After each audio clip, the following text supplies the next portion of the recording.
Everybody, what's going on? Hey, everyone, what's going on? It's Bigfoot One Gaming here. Welcome back to the channel. Today we got episode number 22 of our Zero Overall franchise here with the Rio Dragons. If you guys didn't see last video, it's going to be up on the corner along with a playlist of all 22 episodes up in the top right-hand corner. So if you guys missed of any, you can take a look, watch them all, and come back to this video. But again, we got another 4 games. We got 3 away games and 1 home game, along with 2 divisional games, along with some, maybe some breaking news down the road. But first things first, if you would like a player in this franchise, I only need 3 things. First off, write a comment down below, name, position, college, and I can get you added in. But week 1, of course week 5, the first game of the episode, is going to be against the Pittsburgh Steelers on the road. Here on the first drive of the game for second down and goal from the 8, we decide to have nobody open. Anthony Richardson takes it in himself for an easy touchdown. He kind of had to drag someone in there, but anywho, make it 7-0 game. Although the Steelers want to make this a ball game, we send the blitz, we don't get home, and no one decided to cover Freiermuth. And there he goes for a 65-yard touchdown reception to tie the game up at 7 apiece here early in the first quarter. But late now, first quarter, we find Taquan Pollard, the backup tight end now, and drags people in for the end zone for the touchdown. His first of the season to make it 14-7. And after a quick 3-and-out forced by the defense, we actually had Brock Bowers deep here, but Anthony Richardson takes off again. What a block, though, from Bowers. And Richardson will run in for a second touchdown of the game. 21-7. Third down and 8. Steelers rolling left, and he's going to throw it away to make it incomplete on a 4th down and 8. So the defense holds to make it now a 4th down and 8, and they will go ahead and kick a field goal to make it 21-10.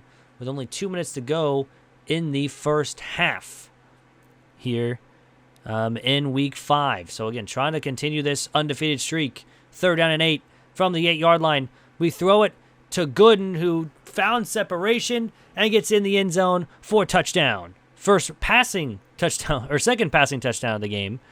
This one to Gooden.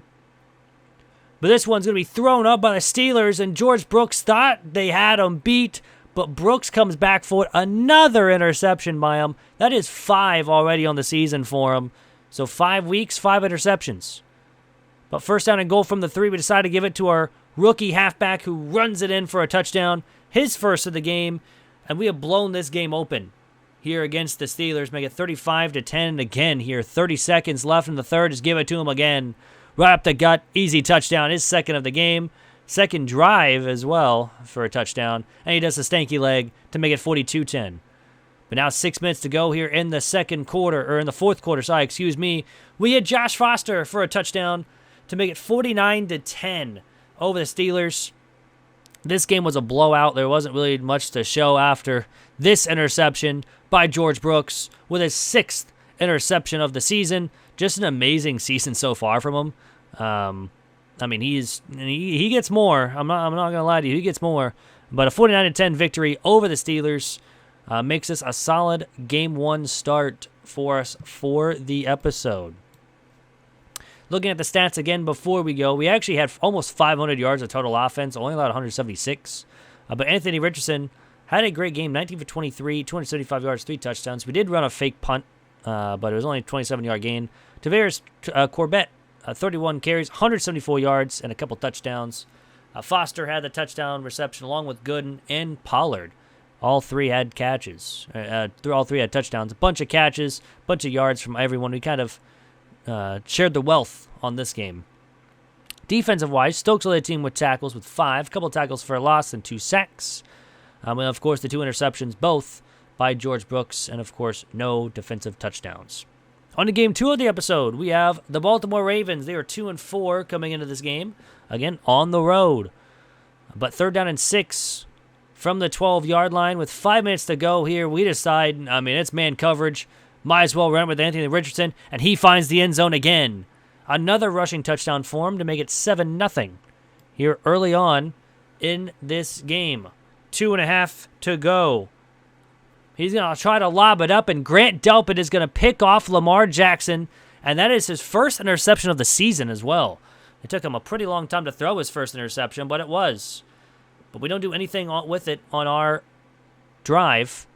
So 3rd down and 3 from the 5. We send the blitz. We get home with Nakobe Dean. That forces a 4th down and 8. They end up kicking a field goal after the 2-minute warning to make it 7-3. But now for us, 1st and goal with only 18 seconds remain. Corbett tries to run up left side, and he's got another touchdown in his young season. But the Ravens don't go away. They find Jerome Campbell, wide receiver, gets his first touchdown of the game to make it 14-9. They're actually going to go for 2 to make this a 3-point game here in the 3rd quarter. Lamar Jackson takes the snap, throws it quickly to Andrews, and he, of course, easily catches that for 2 to make it a 3-point game on 4th down and 1. 1:22. We decide to go for it. Running up the middle, Corbett takes a big hit and is injured. He gets broken ribs and is out 4 games. So we won't have him the rest of this episode, and actually another game on next episode too. But again, we did draft 2 running backs, and Cameron Booker, his first carry of the season, is a touchdown. So that's nice.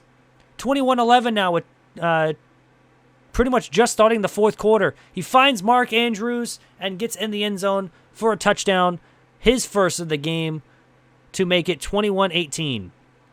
2 minutes to go in the game, we give it to Delonte Slay for a rushing touchdown, our 4th rushing touchdown of the game, to make it 28-18. That was pretty much kind of the game there. But Lamar Jackson tries to throw it deep, and Mitch Stokes comes down with it to get another interception here for our defense. Now, here's where it kind of got weird a little bit. I kind of want to edit this in. Nothing really happens after this, but 4th down and 1, we punt it away. We actually force a fumble, and they recover it on their own. So the Ravens keep ball. It doesn't really matter there. It was going to be that ball anyways, but as you can see at the top, that doesn't really, it did change the direction arrow. But as soon as the review happens, they obviously was down before. All of a sudden, it went from their 28 to my 28-yard line. So it was just kind of weird to see that they got a free 50 yards from a random glitch. It was kind of weird, but it didn't really matter anyways. We get a win 28-18 over the Baltimore Ravens. Our defense played their hearts out this game. And we'll see it in the stats as well. But a solid game. We actually threw no passing touchdowns in the game. Lamar Jackson, 18 for 25, 2 touchdowns, 2 picks. But Anthony Richardson, 11 for 16, 168 yards, no touchdowns, no interceptions. So, not the greatest of games passing-wise, although we did have a 68% completion percentage, which isn't bad, but not many touchdowns. But again, Corbett had 114 yards and a touchdown before he got injured. Cameron Booker, 9 carries, 30 yards for a touchdown. Anthony Richardson had 1, and Delonte Slay had 1 as well. Danny Brackett led the team with 3 receptions and 61 yards. Other than that, kind of just not a great game from really our main wide receivers. It was a very defensive-heavy game. Monty Wise led the team with 7 tackles. We had 4 tackles for a loss in this game, 2 sacks with Monk and Dean, 2 picks by both our safeties, our starting safeties, I should say. No forced fumbles, no recoveries, and no, of course, safeties or touchdowns in this game. But now we have some breaking news out of Rio. David Blackshear has been traded to the Carolina Panthers. He was really upset about his playing time, so he is now gone to Carolina for a 3rd-round pick this season. So we do pick up another 3rd-round pick, which is nice. But week 8 against the Titans, and we start this one off with a bang early on here. Anthony Richardson walks in for a touchdown to make it 7-0. But the Titans will end up, I don't know what route that was, but he ends up finding the end zone. Trent Barton runs it in to make it 7-7. We now have a 3rd and goal from the 3. We have to throw this football. Anthony Richardson rolls right, finds Rashawn Miller in the back of the end zone for his first touchdown, I think, of the episode, too, which he's gone a pretty long time without a touchdown. But 14-7. We're again going to try to throw it in the end zone again, and this one's to Damon Gooden. He finds the end zone for a touchdown, and we start thinking that we might run away with this one, just like we've done all season. But the Titans say not yet. Although we do get Lawrence with the sack, they end up kicking a field goal just before halftime to make it 21-10, and they get ball to start the second half. So they have a chance here to come back in it. 3rd down and 7, Mumphrey gets beat on the run and decides to put his hand up. And that's going to be an easy walk-in touchdown for Treylon Burks for the Titans. To make this a 21-18 game, they decided to go for 2 and get it. But we find Damon Gooden on a 1st and goal from the 1 in the end zone to make it 28-18. But here's where the wheels fall off. We thought the linebacker was going to go for the tight end. He doesn't. He picks off Anthony Richardson to make it 28-18 with about 3 minutes to go here. They decide to go for RPO. Brooks almost picked that off again. But the Titans run it in with Corey Blackburn for a touchdown. And our defense doesn't get anything. But this time, George Brooks picks it off. He missed one earlier. He gets this one.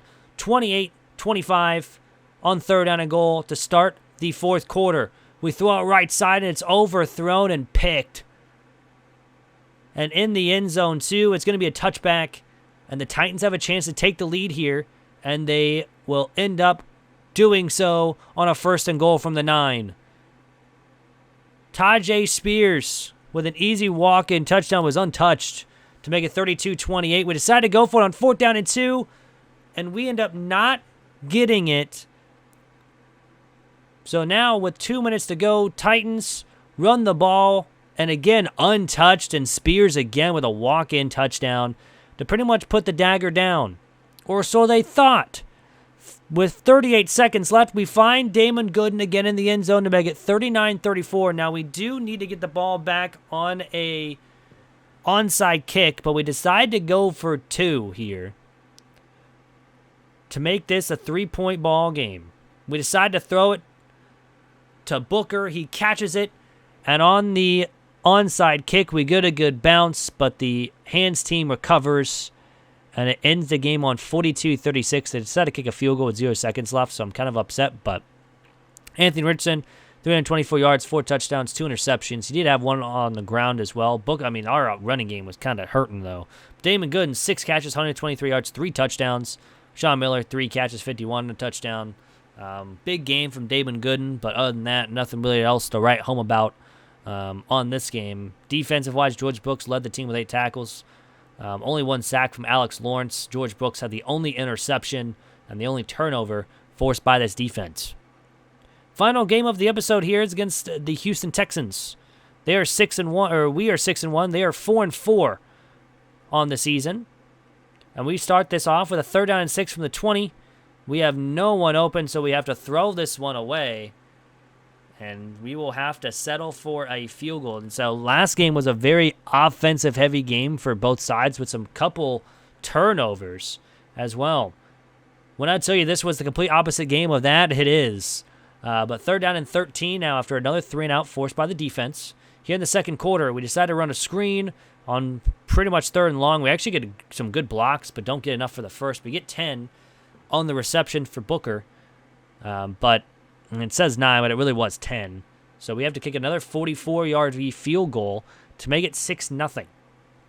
So we end up running empty on 2 drives here to start this game. So we leave the door open for the Texans, and it comes back to bite us. Tries to throw it up, and he does. Steve Henson can't make the play on the ball, and the guy who has been our arch nemesis forever, Torian McCree, finds the end zone for a touchdown to make it 7-6. But we have the ball here with 2 minutes to go, just before half. We decide to throw it to Brock Bowers, and it gets knocked away. Incomplete, so again, another opportunity to score a touchdown. We can't. We end up kicking our 3rd field goal of the game to make it 9-7 here in the first half. But with 33 seconds to go, they have a shot to get more points, but Mumphrey finally shows up. He's been a while since he had an interception after winning Defensive Player of the Year last year. Gets all the way to the 30. But after a face mask call with 9 seconds to go, we find Danny Brackett, The fourth string wide receiver gets in the end zone for a touchdown to make it 16-7. Our first drive of the second half, guess who again? Same play, same person. Danny Brackett with his second touchdown of the game, and we end up going up 24-7. But the Texans don't go away. McCree says, I'll put the team on my back. Makes it 24-14. Only a 10-point game here in the second half. It's very close, but going into the fourth quarter. But just before going into the fourth quarter, we decide to run one more play, and it was a bad idea. We gets picked off, and it all of a sudden could make it a 7 or a 3-point game. But a bad throw by C.J. Stroud goes right in the hands of McDonald. Lilly threw it right to him. So, 2nd down and 9 from the 27-yard line. Handoff to Delonte Slay. Some great blocks, especially by Rashawn Miller in the secondary, and gets in the end zone for a touchdown to make it 31-14. And on 2nd down and 8 from the 8, about 3 minutes to go in the game. What a move there by Tank Dell. I wish he could do that in real life and get me some fantasy points. But he makes it 31-21. And, of course, just before the game ends, Booker finds the end zone to make it 38-21. We did not have a great start of this game, but we really picked it up. Final play, pretty much of the game, Grant Delpit gets the interception. He was looking for Tank Dell. He overthrew him again. And this one is going to be intercepted by Grant Delpit, and we end up winning 38-21 over the Houston Texans. I'll let the stats play on here. But yeah, appreciate all you guys for hanging on out. Appreciate all of you all guys for going to the end of the video. If you guys are new, please consider hitting that subscribe button down below. It is free, really helps out the channel, and lets you know when videos like this go live. Also, leave a like button down below. It also is free, and also really helps out with the algorithm, gets it out there and everything.